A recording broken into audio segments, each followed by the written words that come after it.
From Chicago's Can TV, a look at the week's events is reported in the newspapers, in the blogs and online, and on radio and TV. This is Chicago Newsroom. Well, hi again. Welcome to the show. It's Chicago Newsroom with Ken Davis. So, let's review what we've learned so far in the Illinois governor's race. Bruce Rauner once had something to do with a nursing home where bad things may have happened. Pat Quinn once started a government program that may have given money to bad people, possibly in exchange for votes. Well, that's kind of what happens when the civic process is reduced to a bunch of moronic TV commercials created by mercenaries with absolutely no concern about good, effective governance. But that's not the topic of today's show. We're going to talk about something completely different. One of the thousands of important issues you have never heard either candidate talk about in the Illinois governor's race is fracking, hydraulic fracturing. It's come into Illinois. In fact, by some accounts, it's already well underway here. It's a new, effective way of extracting oil and gas from deep underground. And depending on which side you're on, because this, like everything else, has become a vicious right versus left debate, fracking can bring Illinois billions of dollars in revenue and maybe 47,000 new jobs. And it can pollute our aquifers for the rest of our time on Earth, generate even more climate change-inducing greenhouse gases, and generally threaten the health of thousands of people, not to mention spewing methane-induced flames out of your kitchen faucet.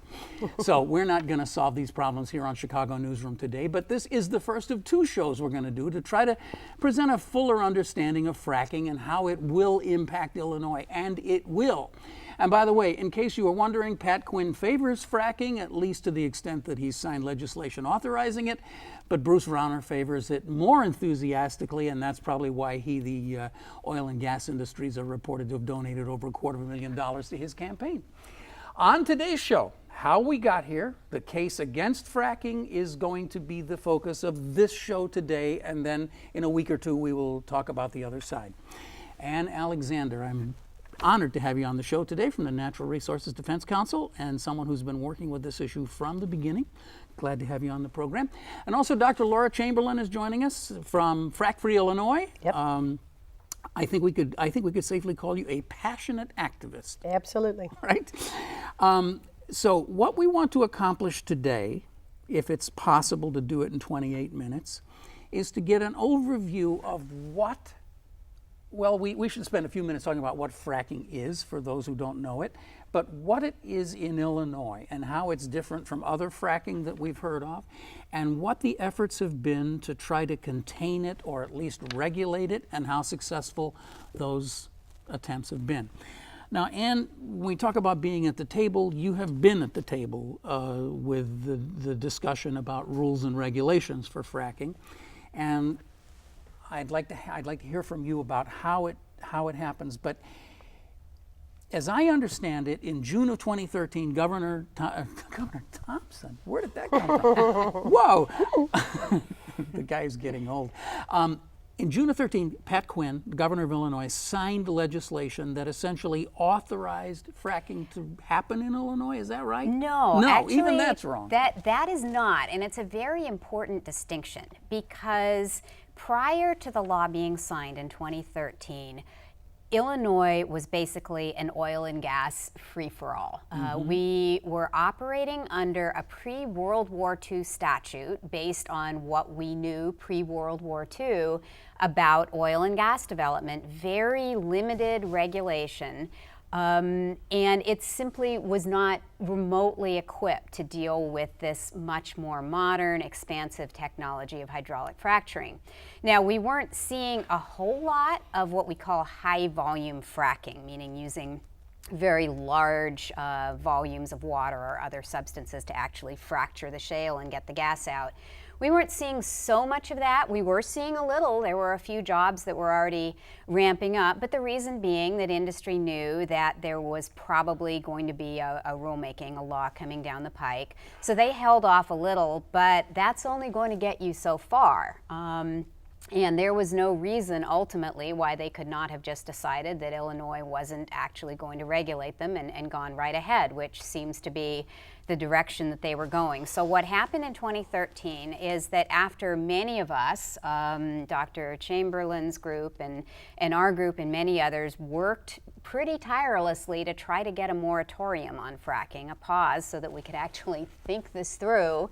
That didn't happen, so we worked to try to at least get the best rules of the road that we could. There was a long legislative negotiation culminating in a bill which the governor signed in June of last year. Okay, but what did that legislation do? Didn't it authorize fracking to start? No, it did not authorize fracking to start. Anybody could have gone out there and fracked before this law was put into place. I see. Okay. The only reason they weren't is because they were waiting to see what regulations would be there, because whenever industry knows there's going to be regulation, they don't dive right in. I know. I just want to try to see if we can get some fact finding on the table before we get too deeply into this. So, as I understand it, then the next phase was, well, you got this legislation, but you need to have the nuts and bolts rules and regulations for how the legislation is going to be operated, right? So then there was another process of sitting down and trying to write rules, which is different from writing laws. Just to put that in a nutshell, the statute was passed, and anytime you have a statute on a complicated technical subject like this, the agency that actually has to put that law into effect has to write regulations about what does this or that term in the statute mean? How are we actually going to write the permits? That's what's happening now. The Illinois Department of Natural Resources is going to oversee this. They're writing the rules. They're not complete yet. And I could imagine in something like this how incredibly contentious it would be. Writing the rules is probably much more difficult than writing the original legislation. So I represent the frontline communities. We're working really closely with Shawnee Hills and Hollers and Shawnee Sentinels and SAFE and Illinois People's Action, the groups that are in the Southern Illinois and Central Illinois that are going to be facing the dangers of fracking. And we had a different take on what was going on in... We should point out, you're opposed, apparently, to We are fracking. absolutely opposed to fracking. We think there's no safe fracking. And we want to let people know that large groups like Sierra Club and even NRDC have said recently that there's no such thing as safe fracking. So there is a just enormous number of dangers to this extreme extraction, and we call it industrialized extreme extraction. People are, in Illinois, they're familiar with little mom and pop pumpers, dotting the countryside. Like, what's wrong with that? That's not what fracking is. Okay, fracking is deeper, farther, bigger. The scope is over. I think it's important to try to do this just in little steps if we can, because I know that there are, probably everybody's heard the term fracking, but I'm not sure that many people really understand what the difference is between fracking and other industrial processes. And I think a lot of people have seen Gasland, so they've seen the guy lighting his faucet and other video like that.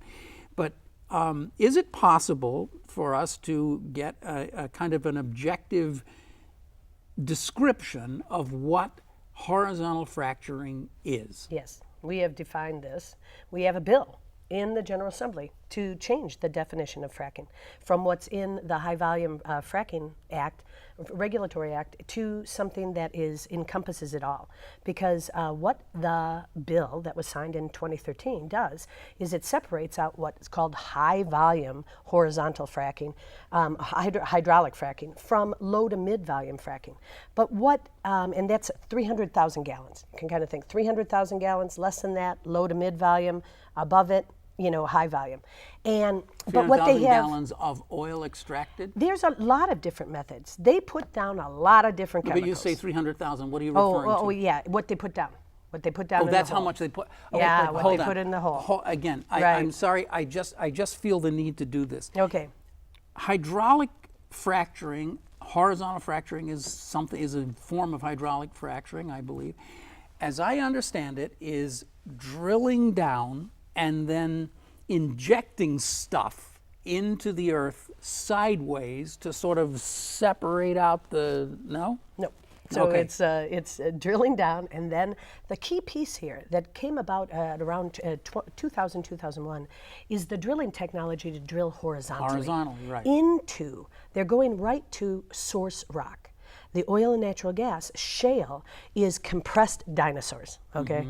Simplified. Compressed dinosaurs. And it exudes oil and natural gas, but there's small pockets. Right. So they're literally, because we are at the end of the carbon era, they are literally going right to the source, and they're trying to suck out the last drops of oil and natural gas. And this is So- very, very far away. It's a mile down or something. Illinois, you can think of Illinois as being tipped to the southeast. So it's going to be shallower in central Illinois, and it's going to go deeper in the southeast corner of Illinois. And so we're talking between 2,000 and 5,000, 6,000 feet. They will drill down, and then they can horizontally drill. They turn their drill bit, and they horizontally drill a mile. We know of 10-mile horizontal fracks in the Bakken. So it is Bakken being North Dakota. North Dakota. This is industrialized drilling, and then to get the chemicals that they need to release the oil and natural gas down into the ground, or to even melt the bedrock. They want to make fractures in the shale, okay? They do that a number of ways. They send down depleted uranium depth charges, and they make fractures. Then they send down, with high volume, they send down large amounts, millions of gallons of water, sand, chemicals, and they put it under very high pressure. This is another key element to fracking, is very high pressure, 14,000 PSIs, okay? And they shoot it down there and they fracture the rock. And then, with low and mid volume, they use very dangerous chemicals like hydrofluoric acid. Acidizing is one of the methods that they are using, and that literally melts the bedrock. So they shoot it under high pressure and they melt the bedrock. They have to create small fractures in the shale layer for the oil and natural gas to percolate up. The point is that as I think you said, but just to reiterate, the days of going out, Jed Clampett going out in the backyard and shooting a gun in the ground and getting a gusher, those days are gone. So yeah, it's harder and harder to get it, and it's further and further away, and you got to do more and more industrialized processes to get at it. Yeah, I think that's fair to say. I think there are a couple of things important to remember about the nature of fracking. First of all, it is a heavy industrial activity, as Dr. Chamberlain has pointed out, happening right in people's backyards, and I don't really mean that figuratively. Sometimes it is literally in people's backyards. So people are being subjected to proximity to what is a hazardous industrial operation. But you have to look at the particular hazards here. I mean, I would first of all point out that what Jed Clampett was doing was not entirely risk-free. So I think Dr. Chamberlain is absolutely right that we need to look at regulating a larger swath of these types of operations. But when we talk about high volume fracturing, it's particularly problematic simply given the volume of inputs and outputs. And just to give you a brief rundown of the really kind of important. risks we're talking about, first of all, as Dr. Chamberlain mentioned, you're putting really large volumes of toxic chemicals into the ground. These have different purposes. Some of them are biocides to make sure that certain things don't grow, and et cetera, that kind of thing. They have various purposes, but many of them are toxic. And if you're putting, say, 4 million gallons of water in the ground, which is not an unusual volume to be using, you're going to be having hundreds of thousands of gallons of these chemicals going into that water, going into the ground. And then you're fracturing the ground, and you really can't be certain that water won't migrate. Now, the water issue has received a lot of attention, as it should, but I think we also need to be mindful of the fact that there are significant impacts on air quality from these facilities. You have, and it's disparate. You can have ponds that are emitting volatile organic compounds, which include carcinogenic ones. You have the various equipment. And just to give you a sense of what's going on in rural Wyoming, where there really is essentially no industrial activity except fracking, they have ozone bad days that are worse than what happens in downtown LA, and just as many people go to the hospital as you have in downtown LA on a bad air day. So this is something to be taken seriously. We're messing with both our air and our water and with chemicals that may or may not be getting into our water supply. And it's very, very significant. The workers' issues are over the top. There's serious, dangerous volatile organic compounds that are coming off of almost all of the equipment and from the well itself. Benzene, toluene, ethylene, xylene. These are carcinogenic volatile organic compounds. Hydrogen sulfide in a large enough amount can sicken people immediately. And the workers are really getting hit. It is 7 to 8 times more dangerous on the frack field than any other job in America right now. Okay, explain something to me that I've never quite understood. So you take this, you've got this thing here. Yep, go for it. No, this is a very crude way to do this on television, but you're drilling down and then you're kind of drilling horizontally. I mean, it's a miraculous technology. You got to hand it to them. Very highly industrialized. However they developed this, I don't know. But they're able to go this way. And in order to get these fractures to happen, they have to push in lots and lots of water, chemicals, everything else. Does that come back out again? Yes. And it's very, very important. The flow, the waste stream is very toxic. In the shale layer, you can kind of think of the shale layer as the carbon filter of our planet. So all of the toxic heavy metals and radioactive particles have landed in the shale layer, and up they're coming with this waste stream. What happens is they dig down, and so there's mud and debris that is being brought up. That's all possibly radioactive and highly toxic. There's also flowback water that flashes back. If they put in 4 million gallons, under high pressure, some of it flashes back. It's called flowback in the first 7 to 10 days. That is highly toxic. But what gets really bad is that the rest of the water gets pumped out as they produce the oil or natural gas. It's called produced water. So it comes up with the oil? Yep, and they have to separate They have to separate it out. And that is really toxic and possibly radioactive. And then they need to dispose of that water. And this really raises 2 issues. The first is that you're taking a really large volume of water out of the water cycle entirely. Well, it's not like watering a golf course where right, it goes right back to the groundwater. You're taking it out, you are injecting it into an underground well, and you're doing that in areas of the state that may be more prone to earthquakes. And this has already been an issue, the injection of these really large volumes of water. Messing around with the geology. Yeah, Oklahoma is having more small earthquakes than California is. But I think the bigger picture that you really need to keep in mind here is I'm quite certain that if you sat industry here at the table with us, they would come up with all kinds of reasons why the studies showing problems really, need to be done again because we don't understand exactly the mechanism by which, et cetera, this happens. And I look at that and I say, look, in our lives, we have inherently and appropriately an approach to risk that says if there is a significant risk that's being indicated by studies, what you don't do is go full steam ahead until you have so papered it over that there's no doubt. And in this situation, we have studies coming in, and I'm talking about peer-reviewed studies in well-known journals that are indicating things such as people living in proximity to fracking have a higher cancer risk, and their kids have birth defects at a very significantly higher rate. Now, we may not know exactly why that is. Is it because of what they're breathing? Is it because of what they're drinking? Is it because of the dirt they're playing in? We don't know that, but all I know is in my own life, I mean, as a pregnant mom, for instance, I only have to be told once that drinking and eating brie cheese is a risk. I don't really ask a whole lot more questions about, well, can you give me 5 studies about exactly why? I stop doing it until I know more, and I think Illinois ought to stop doing this until it knows more. We have plenty of data to know there's a risk. We know a lot about this.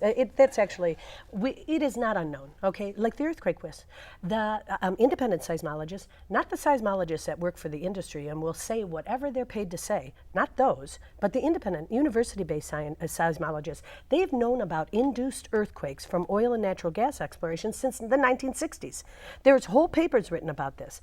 And they are saying there is absolutely no question that the 100-fold increase in earthquakes across the mid-Atlantic basin, so Oklahoma, Ohio, Texas, Arkansas, New Mexico, state after state. That is absolutely tied to the fracking.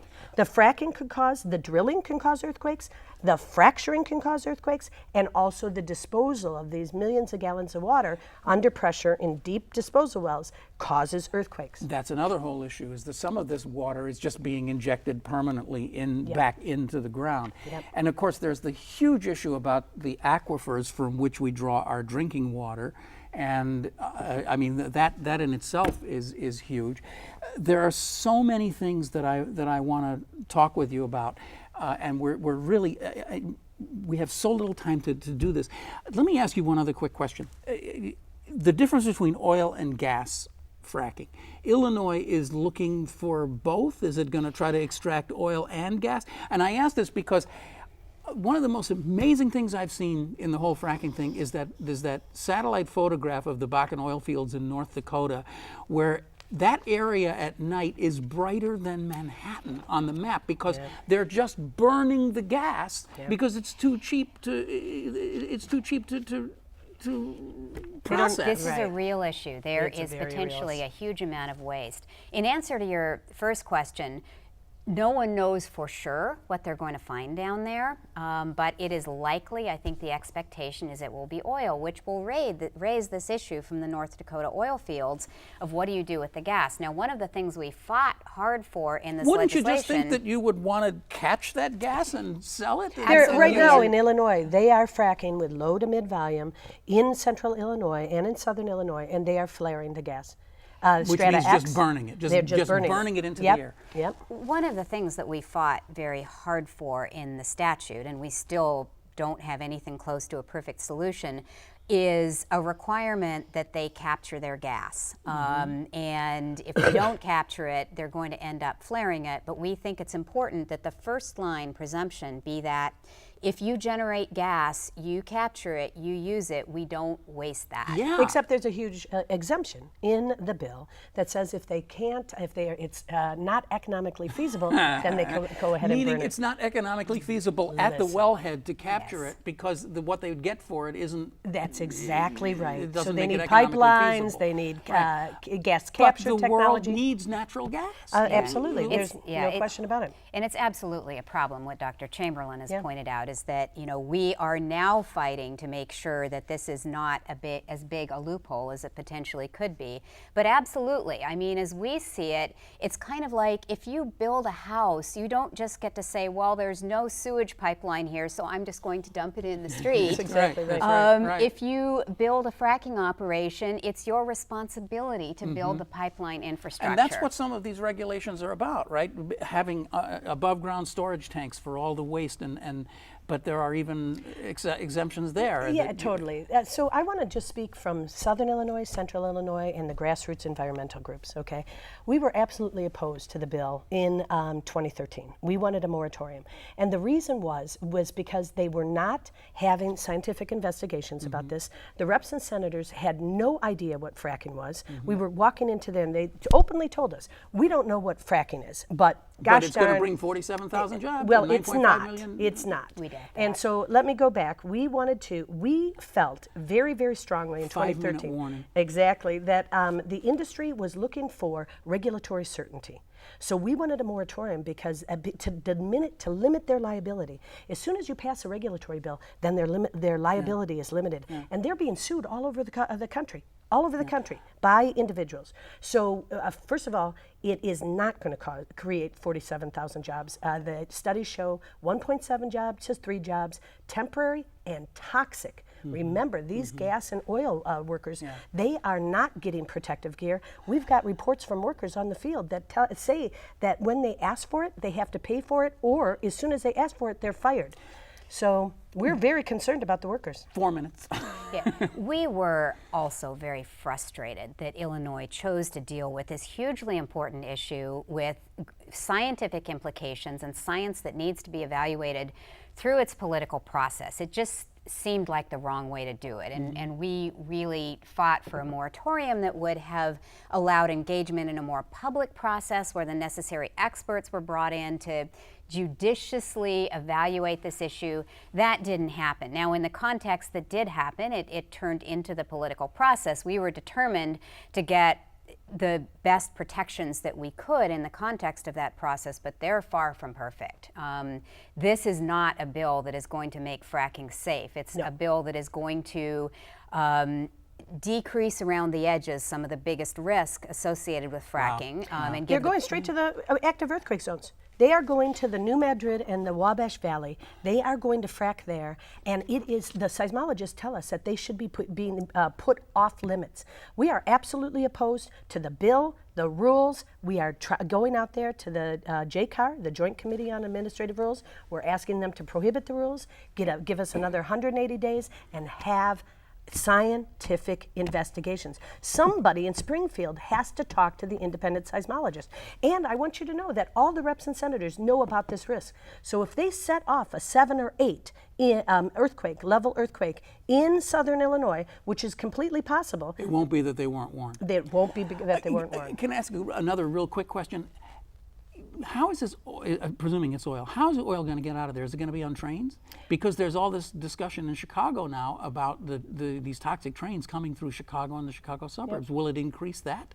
There are some pipelines. There's pipelines. There are some pipelines. Some of it will go on trains. It'll depend on which area it is. And the one thing that I just want, hope people will keep in mind is we did fight hard too for the opportunity for the public to participate in the permitting process and to bring citizen suits if there are violations. That's very important. And it's going to be very important down the road that the public take advantage of that as much as possible, because we need to keep the process open and transparent and keep the discussion Except going. that's extremely, I'm going to talk from Southern Illinois, that's an extremely expensive proposition, because you're going against the oil and natural gas companies, and you're going to need some money for some lawyers. Let me ask if we could devote the last 45 seconds to what happens now. We're fighting. Each of you, briefly, what happens now, Ann? You're the regulatory person here. Yes, what happens now is that the General Assembly is reviewing the rules that the Department of Natural Resources wrote. They will vote on whether they are going to accept those rules or ask for some changes, and eventually the rules will be finalized, and at that point industry can start applying for permits. So fracking will happen in Illinois. Well, I mean, it already is, but the large-scale stuff? There's a larger question as to whether they will find it economic. That is the $64,000 question. They will be able to apply for permits, what they will do with those permits, how many there will be, and what will happen with compliance at this point. Watch and see. We are still fighting, and I would really encourage all of your listeners to go to Frack Free Illinois on Facebook, and we have all of the actions that are going on. We want them to prohibit the rules. The JCAR, the 12 members of the General Assembly that are on the Joint Committee on Administrative Rules, they can prohibit the rules and get 180 days extension on this whole process and go back to the General Assembly and actually talk about the real dangers of fracking. It should be pointed out that several conservative publications have pointed out that they probably won't want to work in Illinois because these regulations are so onerous that they won't be able to do it. And we will, as I said, watch this space. In a week or two, we're going to have some other people on here who believe very strongly that they should be doing it, and we'll hear the other side of this. I want to thank you guys so much for an incredibly lively discussion, and I hope we've informed people a little bit about what's going on. Ann Alexander from NRDC, Natural Resources Defense Council, thank you so much for being with us. And of course, Dr. Lora Chamberlain from Frack Free Illinois. We will continue to talk about this, even if Bruce Rauner and Pat Quinn won't. We'll talk about it.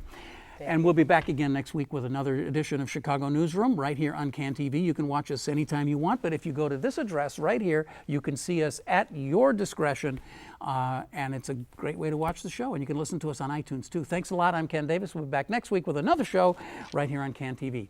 Bye. Thank you.